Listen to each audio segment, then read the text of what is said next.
Sukap yang baik. Senja yang kau kirimkan sudah kuterima. Kukira sama, lengkap, seperti ketika engkau memotongnya di langit yang kemerah-merahan itu. Lengkap dengan bau laut, desir angin, dan suara hempasan ombak yang memecah pantai.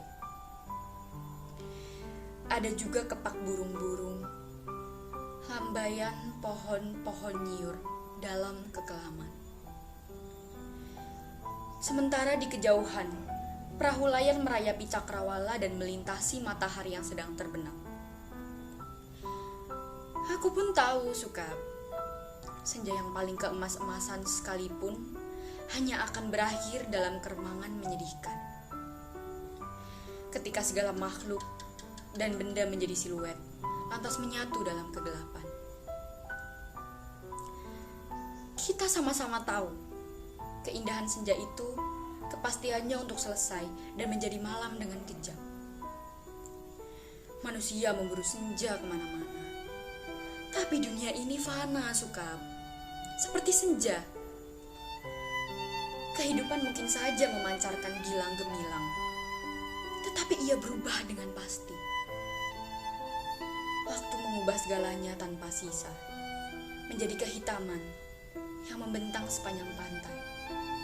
Hitam, sunyi, dan kelam. Rupa-rupanya dengan cara seperti itulah dunia mesti berakhir. Senja yang engkau kirimkan telah menimbulkan bencana tak terbayangkan. Apakah engkau tahu? Suratmu itu baru sampai 10 tahun kemudian.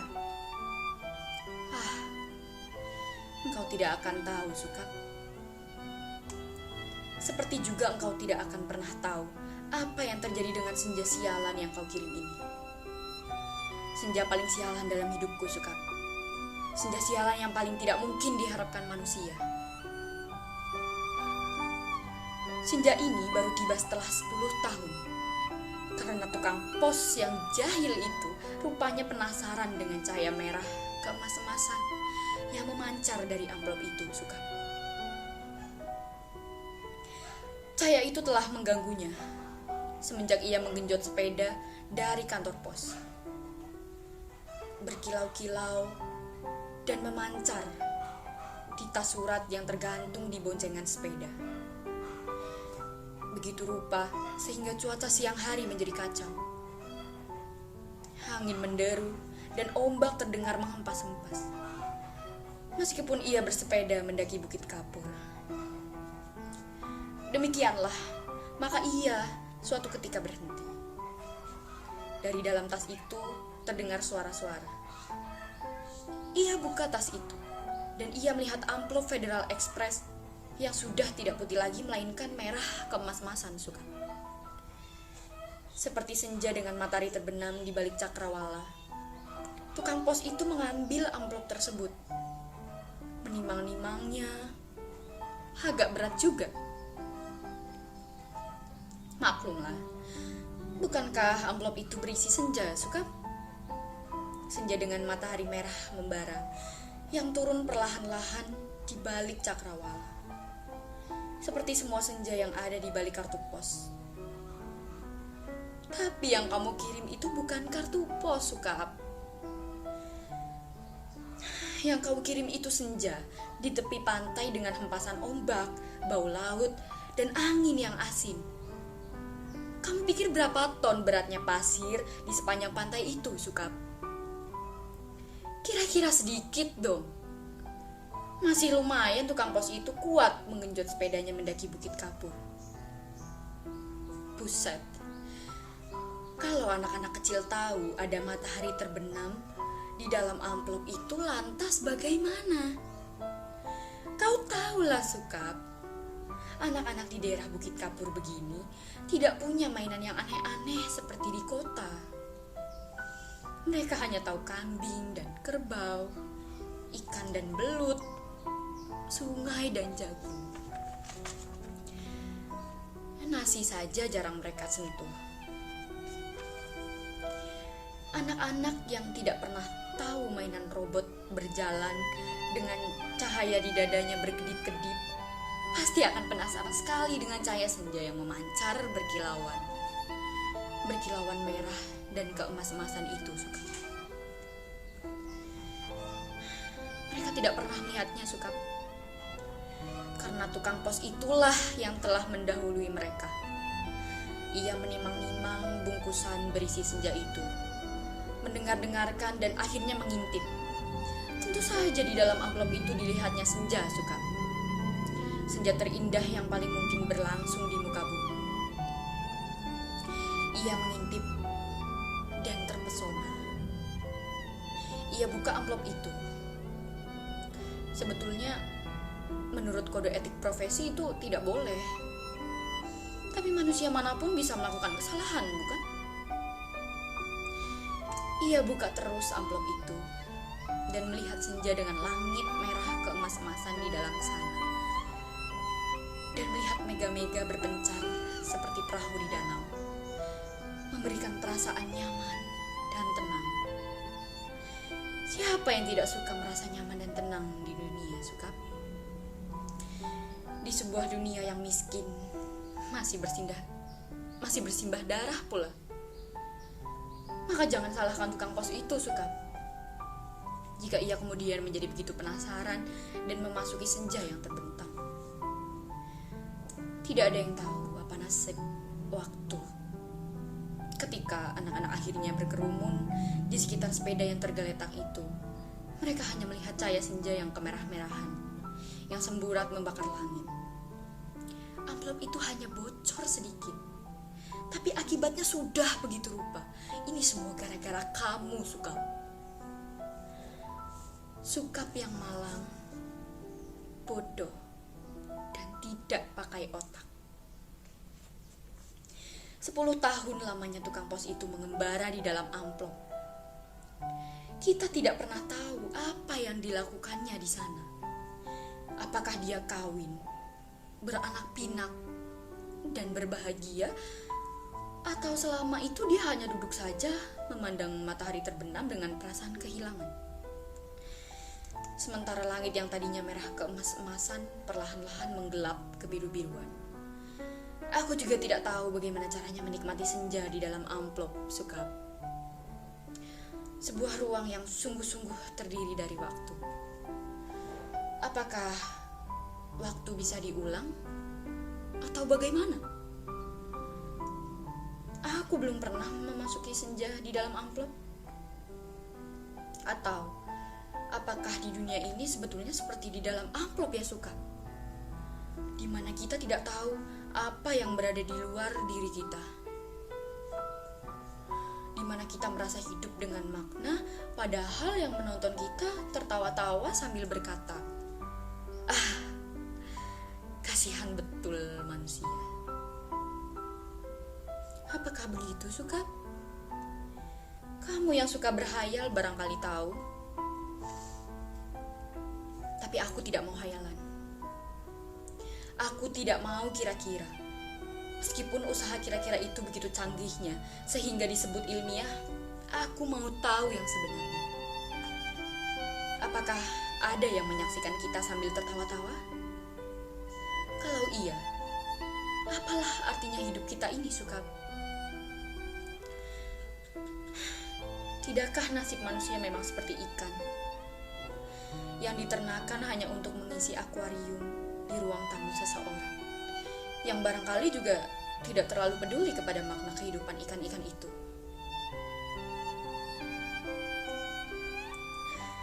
Aku tidak pernah tahu. Tidak ada seorang pun yang tahu apa yang dialami tukang pos itu di dalam surat, di dalam amplop itu. Sampai ia keluar 10 tahun kemudian dengan wajah bahagia. Ia sudah 10 tahun menghilang di dalam amplop. Tapi ia tidak tampak bertambah tua. Apakah waktu di dalam amplop tidak bergerak? Tepatnya, apakah senja di dalam amplop tidak berhubungan dengan waktu? Apakah Apakah tidak ada waktu di dalam amplop Federal Express itu? Apakah aku harus peduli dengan semua ini, Suka? Apakah aku harus peduli? Kamu betul-betul merepotkan aku, Suka. Dasar lelaki tidak tahu diri. Sukap yang malang, goblok, dan menyebalkan. Kamu tahu apa yang terjadi 10 tahun kemudian? Tukang pos itu tiba di depan rumah kami. Ya, rumah kami. Setelah 10 tahun banyak yang terjadi dong, Sukap. Misalnya bahwa kemudian aku kawin, beranak pinak dan berbahagia. Jangan kaget. Dari dulu aku juga tidak mencintai kamu, Sukap. Dasar bego. Dikasih isyarat tidak mau mendengarkan. Sekali lagi, aku tidak mencintai kamu. Kalau toh aku kelihatan baik selama ini padamu, terus terang, harus kukatakan sekarang, sebetulnya aku cuma kasihan.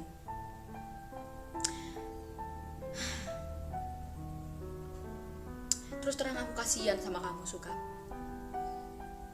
Mencintai begitu rupa, tetapi tidak tahu yang kamu cintai sebetulnya tidak mencintai kamu. Makanya, jangan terlalu banyak berhayal, Suka. Pakai otak dong sedikit. Hanya dengan begitu kamu akan selamat dari perasaan cintamu yang tolol itu. Tapi bukan cinta sialan ini yang sebetulnya ingin kuceritakan padamu, Suka. Soal cinta ini sama sekali tidak penting. Kamu harus tahu apa akibat perbuatanmu ini, Suka. Mengirim sepotong senja untuk orang yang sama sekali tidak mencintai kamu. Tahu apa akibatnya? Begitu tukang pos itu pulang, setelah menceritakan kenapa kiriman Federal Express bisa terlambat 10 tahun, kubuka amplop berisi senja itu. Dan terjadilah semua ini. Apa kamu tidak tahu, Sukat? Senja itu, meski cuma sepotong, sebetulnya juga semesta yang utuh. Kamu kira matahari terbenam itu besarnya seperti apa? Seperti apem. Kalau sepotong senja itu di dalam amplop terus sih tidak apa-apa. Tapi ini keluar. Dan lautnya membludak tak tertahankan lagi. Bagaimana aku tahu amplop itu berisi senja, Sukap? Aku bukan penghayal seperti kamu. Hidupku penuh dengan perhitungan yang matang. Aku tahu betul untung rugi setiap perbuatan. Terutama apa untung ruginya untuk diriku sendiri. Betapa pentingnya hidupku selamat demi suami dan anak-anakku.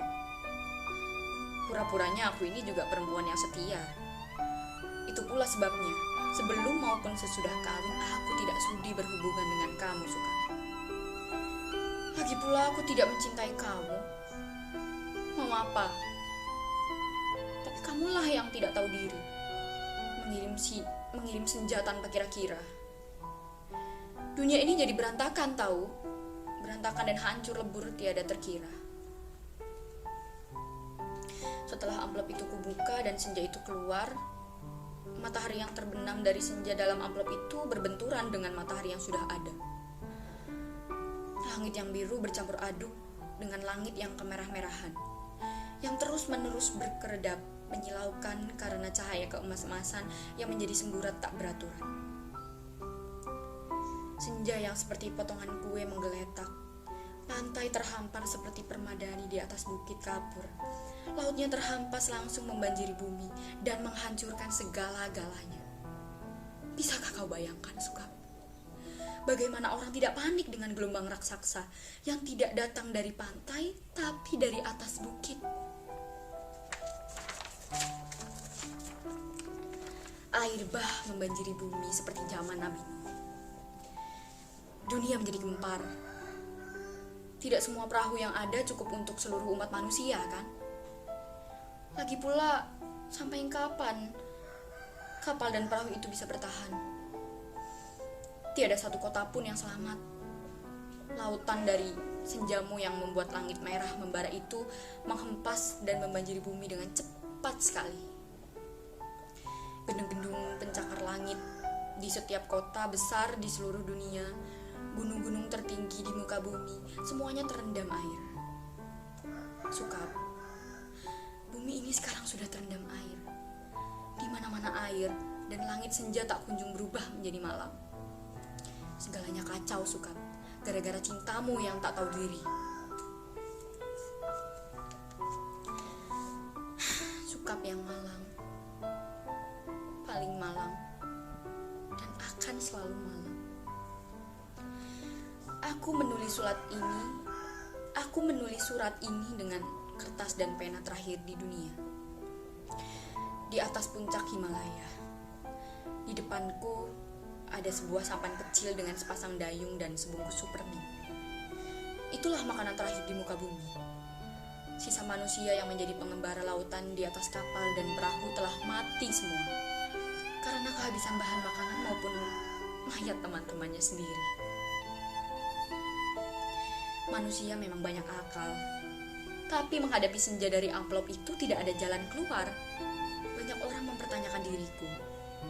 Kenapa aku membuat dirimu begitu cinta menggebu-gebu? Padahal cinta secuil pun juga tidak. Sehingga kamu mengirimkan sepotong senja itu kepadaku dan tumpah ruah membanjiri bumi. Tapi coba katakan, tapi itu bukan salahku toh, Sukap. Aku tidak mau disalahkan atas bencana yang menimpa umat manusia. Mengapa cinta harus menjadi begitu penting sehingga kehidupan terganggu? Ini bukan salahku. Air laut kulihat makin dekat. Setidaknya setengah jam lagi, tempat aku menulis surat ini sudah akan terendam seluruhnya. Aku akan naik perahu, mendayung sampai teler, makan supermi mentah, lantas menanti maut. Akan kukirim kemana surat ini? Barangkali kamu pun sudah mati, Sukap. Semua pengembara di lautan sudah mati. Sedangkan di puncak tertinggi di dunia ini tinggal aku sendiri. Dari hari ke hari memandang senja yang selesai, di mana matahari tidak pernah terbenam lebih dalam lagi. Semesta dalam amplop itu telah menjadi pemenang dalam benturan dua semesta. Namun semesta dalam amplop itu cuma sepotong senja. Sehingga dunia memang tidak akan pernah sama lagi. Kalau aku mati nanti, bumi ini akan tetap tinggal senja selama-lamanya.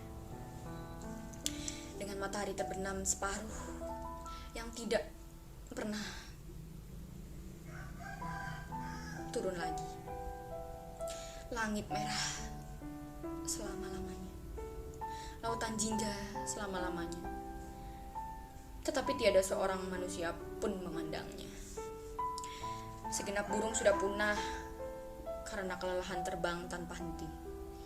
Tinggal ikan-ikan menjadi penguasa bumi. Di kejauhan,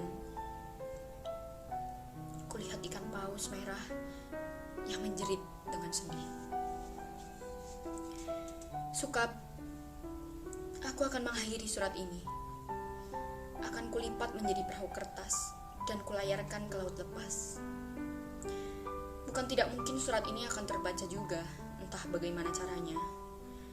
Namun, siapapun yang menemukannya akan membaca kesaksianku. Jika tidak, aku pun tidak tahu apa nasib waktu. Kupandang senja yang abadi sebelum melipat surat ini. Betapa semua ini terjadi karena cinta, dan hanya karena cinta. Betapa besar bencana telah ditimbulkannya ketika kata-kata tak cukup menampungnya. Kutatap senja itu. Masih selalu begitu. Seperti menjanjikan sesuatu perpisahan yang sendu. Selamat berpisah semuanya. Selamat tinggal.